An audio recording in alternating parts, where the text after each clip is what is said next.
दोस्तों सुबह का वक्त है, रास्ता शांत है और दिल में अजीब सा एहसास है क्योंकि जिस जगह की ओर मैं अभी जा रहा हूँ वो सिर्फ मंदिर नहीं है दोस्तों। लोग कहते हैं यहाँ से माँ किसी को खाली हाथ लौटने नहीं देती। राजबिराज से सिर्फ 10 किलोमीटर की दूर, भारत के सीमा के बिल्कुल पास, ये रास्ता हमें ले जा रहा है छिन्नमस्ता गाँव पालिका के सकड़ा गाँव के ओर। रास्ते में खेत, गाँव और एक अलग ही शांति, मानो माँ खुद रास्ता दिखा रही हो। राजबिराज पीछे छूट चुका है दोस्तों और जैसे जैसे आगे बढ़ रहे हैं हवा में भक्ति, रहस्य और शक्ति तीनों साथ साथ चल रही है। दोस्तों इस रास्ते पर चलते हुए एक सवाल बार बार मन में आ रहा है, क्या सच में कोई ऐसी शक्ति होती है जो बिना बोले सब कुछ जान लेती है? दोस्तों अब जो मैं बताने जा रहा हूँ वो सिर्फ मंदिर का इतिहास नहीं है, ये हजारों साल पुरानी आस्था और संघर्ष कहानी भी है दोस्तों। आज जो आप भव्य छिन्नमस्ता मंदिर देख रहे हैं ये हमेशा से ऐसा नहीं था। कहा जाता है कि करीब 125 साल पहले यहाँ कोई भव्य मंदिर नहीं था दोस्तों। पूरा इलाका जंगल से ढका हुआ था और माता भगवती एक गुफा के रूप में विराजमान थी। उसी समय स्थानीय श्रद्धालु चाकुरी नानी और चुनीलाल ठाकुर ने इस स्थान को सफा किया और चंदे से इकट्ठा किए गए पैसों से एक छोटा सा मंदिर बनवाया गया। लेकिन किस्मत को कुछ और ही मंजूर था दोस्तों। विक्रम संवत 1990 साल का भूकंप आया और वो छोटा सा मंदिर पूरी तरह से ध्वस्त हो गया। लेकिन आस्था टूटी नहीं दोस्तों। उस समय के पुजारी अनिरुद्ध ठाकुर ने समाज के सहयोग से टीन की छत वाला मंदिर बनवाया। समय बीतता गया दोस्तों, टीन का मंदिर भी जीर्ण हो गया। तब विक्रम संवत 2028 में भारत के तत्काल रेल मंत्री ललित नारायण मिश्र ने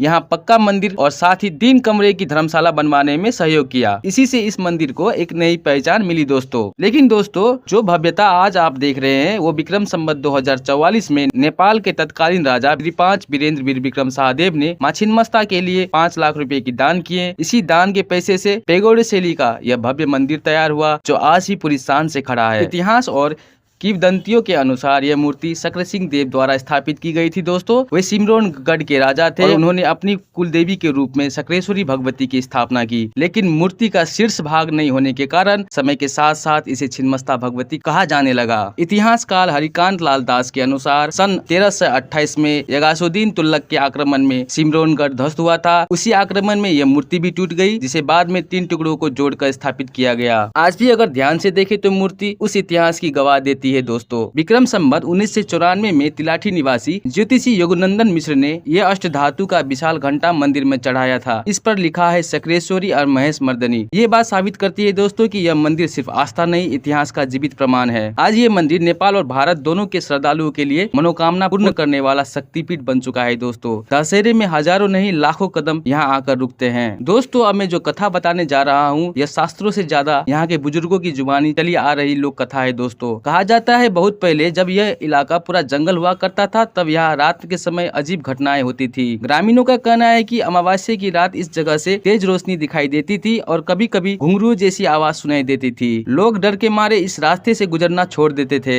एक दिन एक चरवाहा अपने पशुओं के साथ इस जंगल से गुजर रहा था। अचानक उसकी गाय एक जगह जाकर रोज घुटने टेक देती थी और वहाँ से हिलती नहीं थी। चरवाहे ने ध्यान से देखा तो धरती से लाल रंग की आवाज निकल रही थी दोस्तों। गाँव वाले ने उस जगह की खुदाई की तो वहाँ से भगवती की मूर्ति प्रकट हुई। लेकिन मूर्ति का शीर्ष भाग नहीं था क्योंकि मूर्ति शीर्ष विहीन थी दोस्तों। इसीलिए लोगों ने माँ को छिन्नमस्ता भगवती कहना शुरू कर दिया। मान्यता है कि जो भी यहाँ सच्चे मन से मनोकामना मांगते हैं माँ उसे कभी खाली हाथ यहाँ से लौटने नहीं देती। आज भी स्थानीय लोग कहते हैं अगर आप रात को बिना श्रद्धा के यहाँ आते हैं तो आपको माँ की उपस्थिति का आभास जरूर होता है। इसीलिए यहाँ डर नहीं श्रद्धा रखी जाती है दोस्तों। यह सिर्फ एक मंदिर नहीं है दोस्तों, यहाँ हर पत्थर एक कथा कहती है और हर सांस माँ छिन्नमस्ता की शक्ति का एहसास कराती है।